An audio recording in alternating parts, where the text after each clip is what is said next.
everyone, it's Paola, and today I thought it would be fun to do the history of my bookshelves tag. This tag was originally created by Emma from Emma Books, so I will link the video down below. Let's jump into the questions. Number 1 is, what is the oldest book on your shelf? Lord of the Flies by William Golding.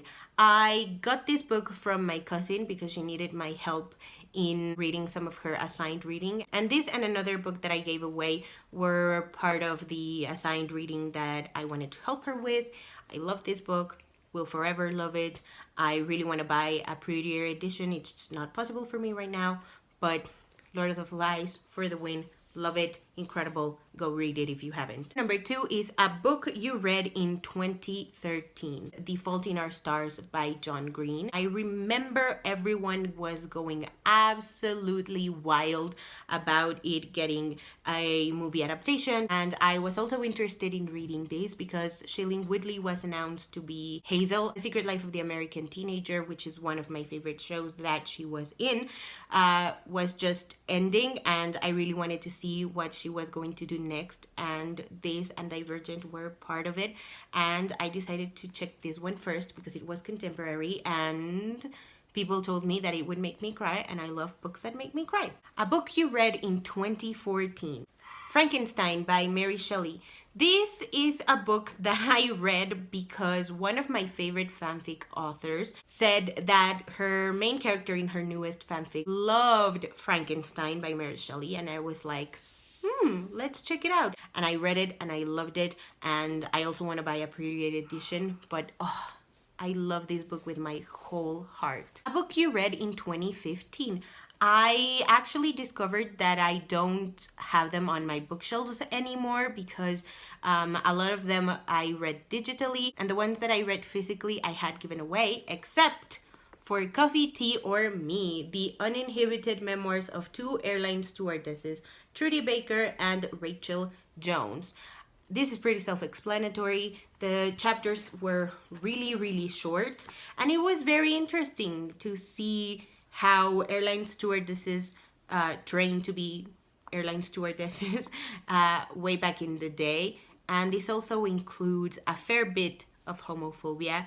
And I also don't really recommend this book. It's just a book that I read in 2015 that my sister now owns because she likes the aesthetic of an old book. A book you read in 2016. The Lightning Thief by Rick Riordan. I distinctly remember I wanted to read this book because I had won it for a writing competition back in high school, but I never got around to reading it until 2016 because people on BookTube were constantly comparing it to Harry Potter. People were saying that they loved this more than they did Harry Potter. People said they loved Harry Potter more than they loved Percy Jackson, blah, blah, blah. And I was like, okay, I have to know what everyone is talking about. And I read it, I loved it. I am one of those people that enjoys it more than the Harry Potter series. Percy is my son. I love him with my whole heart. A book you read in 2017. Juniper Lemon's Happiness Index by Julie Israel, aka my favorite book of all time. I will never get tired of explaining how this book got in my hands, and it was because of the Booktubeathon of 2017. I remember that I was struggling to know if I really wanted to read this because I was already joining the biannual bibliothon and I had already gotten the group book for that specific readathon, and I was like, do I really want to add more pressure? And so I read the Goodreads synopsis, and it said that the book was going to make me laugh and it was going to make me cry, and I was like, I need to read it. And I read it and I loved it.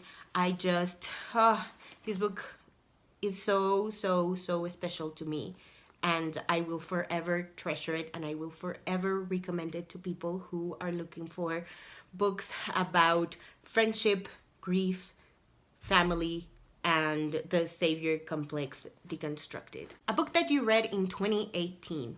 The Hate You Give by Angie Thomas. This book was gifted to me as a Christmas present in 2017 by my sister, and I read it in 2018 and I loved it. Have been in love with Angie Thomas's writing ever since. A book that you read in 2019. The Kiss Quotient by Helen Huang.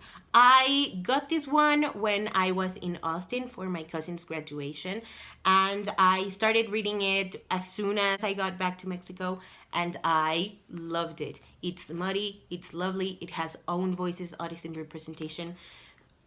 It's so good, and it's kind of like a retelling of Pretty Woman but gender bent. It's fantastic. This question was not included, but I decided to add it because who cares? And it is a book you read in 2020, On the Come Up by Angie Thomas. I don't think I've talked about this enough, and if I had, whatever, I will never shut up about how great this book is. I love Angie Thomas's writing, and I cannot wait for her next book. A book that you've read more than once. The Hunger Games by Suzanne Collins. This is a book that I've read twice. I really want to read it a third time. I love this book, I love this series, and I love the adaptations. A book you waited over a year to get published. I am kind of ashamed, but it is City of Heavenly Fire by Cassandra Clare. I read this book, I think it was a year after it came out, but I distinctly remember reading books 1 through 5 voraciously, and I was like, when is the 6th book coming out? When is the 6th book coming out? And I was waiting and waiting and waiting, and then it finally got published, and now I cannot wait for lockdown to be over so that I can give this and the rest of the series away, because A book you read on vacation / away from home. Warcross by Marie Lu. I started reading this when I was still in Mexico, but I finished reading it when I was in Austin. I love this book. I loved Mary Lou. I need to read more of her stuff. And I think this is a fantastic love letter to gamer girls out there. A book you got from somewhere special. Anything that's not your local bookstore or online. Show Your Work by Austin Kleon. I got this one when I was in Austin as well. I loved it. And it's really nowhere particularly special. Like, I just got it in Austin, way far away from my home.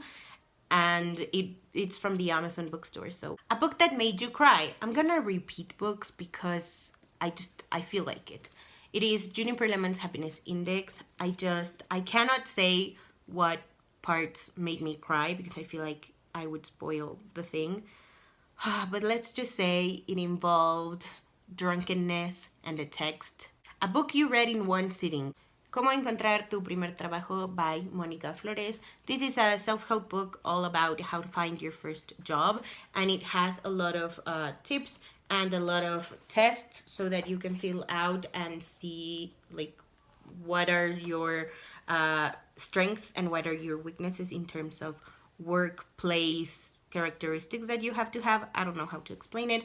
I got this on a whim last year because I was desperate to find a job, and I got to work. As soon as I came home, I opened it and I started reading it, and I couldn't stop. A book that was a gift. Wild Beauty by Anna Marie McLemore. I won this for a giveaway, and look at it. It's so pretty. It's so pretty. It's so freaking pretty. I love it. A book you read before owning it. Clockwork Angel by Cassandra Clare. I don't know what compelled me to wanting to read this book because I read it before I decided to reread The Mortal Instruments. But one of my friends from college really loves this series. It's actually her favorite trilogy of all time. And I was like, hey, can you lend them to me? And she was like, sure. And I read them, and that happened. A book you lent someone else. A book I lent someone else that I actually never got back, and I decided to buy it from the used bookstore because I wanted to reread it to keep my nostalgia in check, just to see if I would feel the same way if I read it now. And it is Safe Haven by Nicholas Sparks. A book that has been damaged. I mean, do I even have to say it? Look at it. Look at all the scotch tape. It's just, look. A book that you got on sale / discounted. Furthermore by Tahra Mafi. This says right here, $7.99 UK pounds. I will put right here how much that is in Mexican pesos. And it cost me 130 Mexican pesos. A book you read with someone else, buddy read or part of a book club. I don't know if this one counts. I don't really care. Animal Farm by George Orwell. This is the only book that I read in middle school that I still own, and it is because it's my favorite book that I read in middle school, both as assigned reading and as part of my reading life in general. A book you associate with a song. El Diablo Me Obligó by F.G. Hagenbeck. This was made into a Netflix series called Diablero, and the theme song is so good. I will link it down below. A book you associate with a food. I don't associate this book with a particular food. I associate it with just food in general. You say, give me a book that features food. I'll say, Como agua para chocolate by Laura Esquivel, like water for chocolate. This is a serialized novel of sorts, and every chapter, let me find it, begins with a recipe, and it is magical realism, and it is the most beautiful novel you will ever read. A book that you got years ago that you probably wouldn't buy now. I said I would repeat books, and I'm gonna repeat this one. Clockwork Angel by Cassandra Clare. It's funny to me that I finished reading the trilogy before I owned it, and I was like, you know what, I just won $100 for having a pretty blog. I'm gonna use it to buy the Mortal Instruments series and the Infernal Devices by Cassandra Clare, because I really wanted to reread them. I couldn't get past book 2 of the Mortal Instruments.